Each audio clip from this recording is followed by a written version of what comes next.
Hey everyone, looking forward to chatting with you for a couple minutes today about something that's very near and dear to my heart and that's really been on the radar screen for a lot of companies and CEOs over the last couple years, and that's the topic of diversity and inclusion.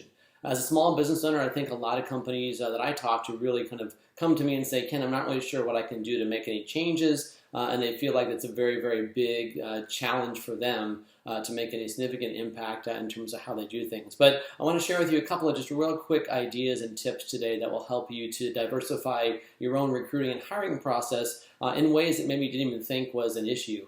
First of all, it's really important to see the research out there and realize that, no matter what report you read, it shows by and large that companies that have more diverse executive leadership teams and boards tend to have a much higher performance than their peers. And diversity doesn't just mean gender or age, but also in terms of ethnicity, sexual orientation, location, background, all those kind of things. So keep in mind that the more diverse your organization is, obviously the more diverse thought you're going to have in the company and the better ideas and innovation you're going to have coming to the forefront as well. But there are other ways that companies can really do a good job of kind of adjusting, if you will, how they kind of retain and hire their people.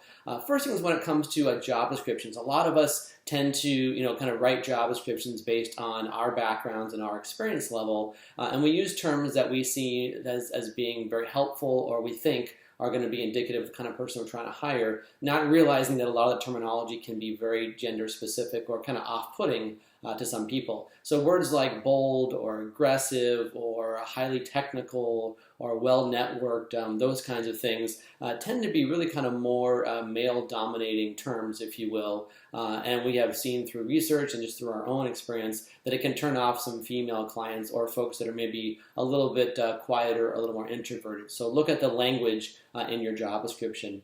Another thing also is to look at the pictures and graphics that are on your website. A lot of companies do a great job of showcasing their products and services, but they don't think about whether or not the pictures that they're showing of either employees or just general pictures that they use are showing a diverse workforce.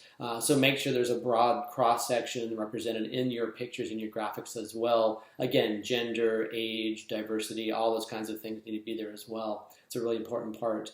And then lastly, take a look at the way that you're actually considering what candidates you want to hire. A lot of us these days rely very, very heavily on LinkedIn. We'll get a resume, we'll get a name of someone, and we'll look at LinkedIn right away to get a feel for what their profile looks like. Not realizing that kind of some of those unconscious, if you will, biases creep in as soon as we see that person's picture. So I highly encourage you to look at someone's resume and decide about whether you're going to bring them in for an interview before you look at their LinkedIn profile, because again, that picture that you might see there might inadvertently affect your decision to bring them in for an interview and to look at them as a viable candidate. So just a few things that you can do on your side, no matter what size company you have or what industry you happen to be in. Hope that's helpful. Good luck. Talk to you soon. Take care.